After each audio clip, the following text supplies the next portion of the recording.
Bonjour à toutes et à tous. Ce petit tutoriel va vous expliquer comment voter en moins de 2 minutes aux élections universitaires de Paris 1 Panthéon-Sorbonne qui auront lieu du 24 au 26 novembre. Ces élections sont très importantes pour toutes les catégories de personnel et d'utilisateurs, d'usagers de l'université, que vous soyez enseignant, enseignant-chercheur, personnel BIATS ou étudiant, puisque les conseils centraux décident de la politique conduite par toute l'université pour tout, de la politique indemnitaire jusqu'au diplôme. Donc pour être entendu, il est très important de voter. Pour la première fois, ce vote aura lieu par voie électronique. Le processus est simple, mais demande des petites étapes. Ce tutoriel est fait pour vous guider, et je vous propose que le moment venu, entre le 24 à 9h30 et le 26 à 17h, eh bien vous regardiez cette vidéo et mettez en pause au fur et à mesure des étapes en réalisant de votre côté ces différentes étapes en parallèle. Pour voter, nous aurons besoin de deux choses. Votre numéro de personnel ou d'étudiant et un identifiant qui vous a été envoyé par l'ADAGI il y a maintenant quelques semaines. Alors nous allons commencer par récupérer notre numéro de personnel ou d'étudiant.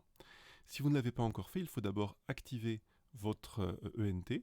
Pour cela, il faut aller sur l'URL qui est en train de s'afficher à l'écran, faire la procédure d'activation, elle est assez rapide, et ensuite continuer la procédure. Pour avoir notre numéro donc de personnel ou d'étudiant, on peut l'avoir ici dans le dossier agent. Attention, dans les suggestions, elles ne sont pas toutes présentées de la même manière pour tout le monde, mais vous l'aurez dans tous les cas ici, en haut à droite, dans le menu. Dossier agent, je clique. Et je vais trouver ici, à la deuxième ligne, mon numéro agent, c'est ce dont nous avons besoin.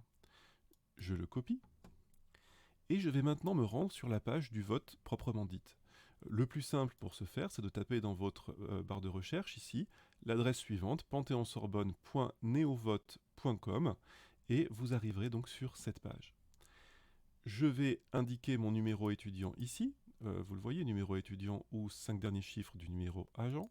Le numéro agent, vous pouvez aussi le trouver sur votre carte Paris 1. Et donc c'est fait. Il ne nous manque plus que l'identifiant.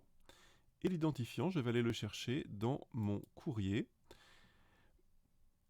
Et je le trouve ici.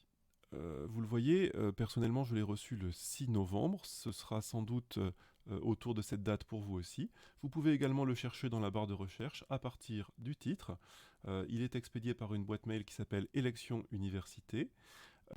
Et le titre du mail lui-même, comme vous le voyez, Élections au Conseil centraux, communication, identifiant, personnel et confidentiel, Université Paris 1 Panthéon-Sorbonne. Je clique et on me rappelle la procédure de vote. Et je trouve ici mon identifiant. Je le copie.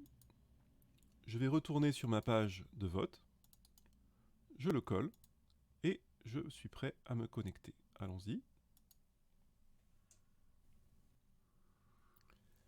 L'application va maintenant vous demander de renseigner un numéro de téléphone mobile ou un numéro de téléphone fixe qui va permettre bien d'assurer votre identité et de vous donner un mot de passe qui sera strictement personnel.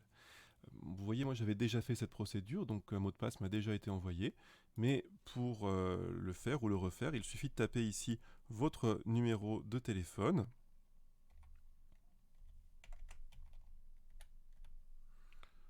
de valider, et je vais recevoir par SMS un mot de passe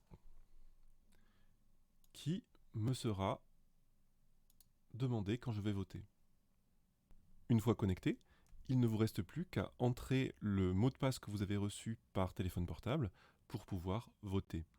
Vous êtes sur la chaîne YouTube des listes Paris 1 en commun. Aussi, nous pensons que le bon choix, ce sont les listes Paris 1 en commun.